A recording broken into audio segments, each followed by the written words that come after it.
Aqui a gente vai estar falando sobre hortaliças. Então, a primeira coisa que precisa numa hortaliça é a parte de irrigação. Nenhuma planta, ela alimenta sem água. Se o nutriente estiver no solo e não tiver água, ele não está disponível para a planta consumir. Então tem que estar na forma líquida para que a planta consiga estar ingerindo aquele alimento. Então, sem irrigação não há hortaliça. Então essa tem que ser a primeira parte que tem que ser pensada. Aqui a gente trabalha com sistema de gotejo. Então, esse daqui é um filtro. É um filtro. A água, ela passa por fora, aí ela vai estar entrando aqui para dentro e depois ela está indo para irrigação. Por quê?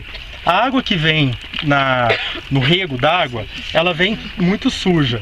Então, tá vendo que isso vem tudo muito próximozinho e é cheio de buraquinho muito pequenininho? Então isso contém toda a sujeira que vai ficando, evitando que entope o sistema de irrigação. Entendeu? Porque o sistema de irrigação aqui é gotejo, que são pequenos, né, furinhos que onde vai gotejando a água.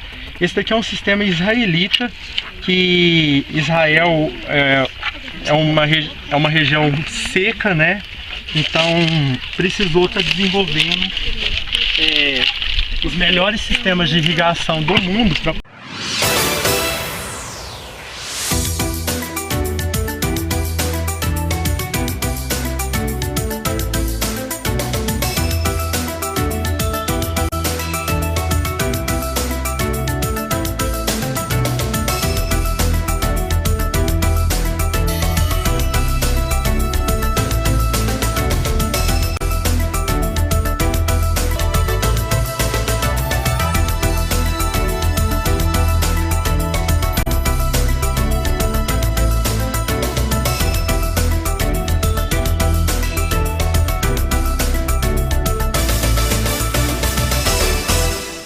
falei anteriormente para vocês sobre o sistema de irrigação gotejo. Tá vendo esses furinhos aqui?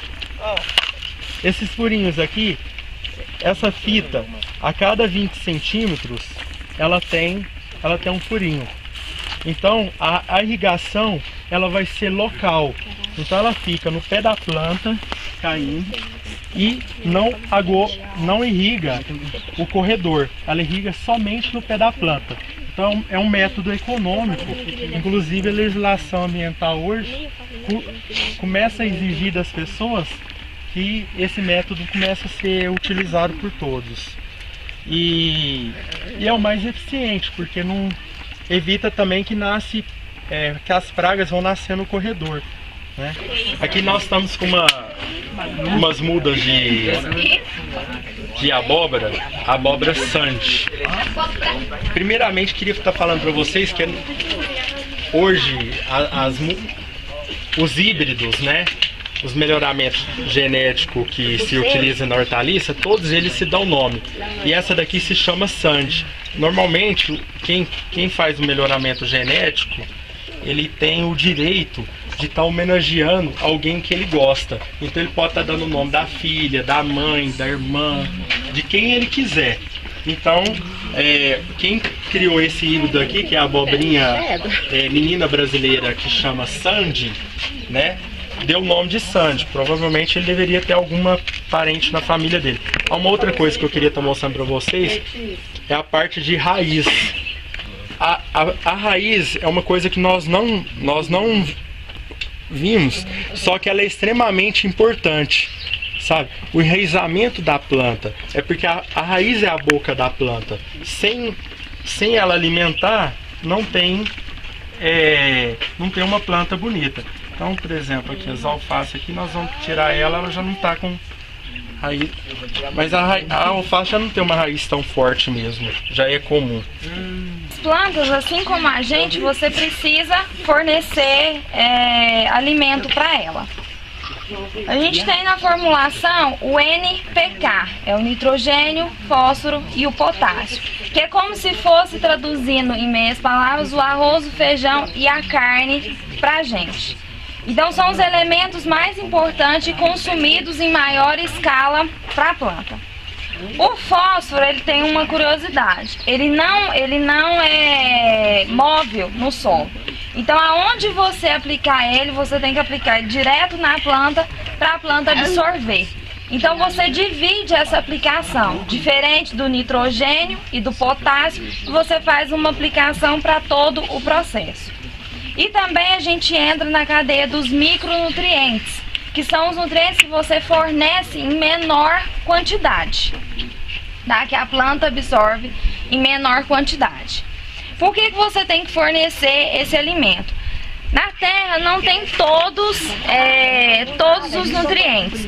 E à medida também ela vai saturando. À medida que a planta vai absorvendo, essa fonte de alimento vai acabando, vai cessando. Então você tem que fazer sempre essa reposição nutricional, tá? Uma curiosidade importante, toda vez que se vai fazer adubação, você nunca pode colocar o adubo próximo ao tronco da planta, próximo à planta. Por quê? Ele é um ácido, então ele queima a planta. Então às vezes você fala assim, por que a minha planta está queimada? E quando a gente vai olhar é porque você colocou ele muito perto. Então o segredo é sempre você contar planta menor, às vezes um palmo, árvore muito grande, como que você aduba? Onde ela dá a sombra. Então aonde ela der a sombra, você faz um círculo ali em volta, você joga a quantidade recomendada de adubo e cobre. Outra coisa importante, toda vez que você fizer essa adubação, tanto química como a orgânica, que a gente chama de esterco, de casca, a compostagem, você sempre tem que umedecer. Para quê? Para virar um líquido, como o Orlandino disse lá atrás, para ficar fácil a absorção para as plantas, tá? Mas a ausência dessa pequena quantidade prejudica toda a cadeia. Então ela é igual nós, entendeu? Que tem coisas que nós precisamos em maior quantidade e coisas que nós precisamos em menor quantidade. Para isso se chama o que a Larissa acabou de falar, os macronutrientes, né? Macronutriente primário, macronutriente secundário e por fim os micronutrientes. E os micronutrientes, normalmente, a gente aplica nas plantas via foliar, não no adubo, né? Que é aqui, ó, você coloca um pouquinho na hora de aplicar a solução nela, mas é tão pequena a quantidade que a planta precisa, mas você não pode deixar faltar essa pequeníssima quantidade, que é igual nós. Por exemplo, faltou vitamina não sei o que, dá problema de vista, tal. Assim, a planta tem seus problemas também por deficiência nutricional. Esse produto químico não é usado em horta orgânica? Não.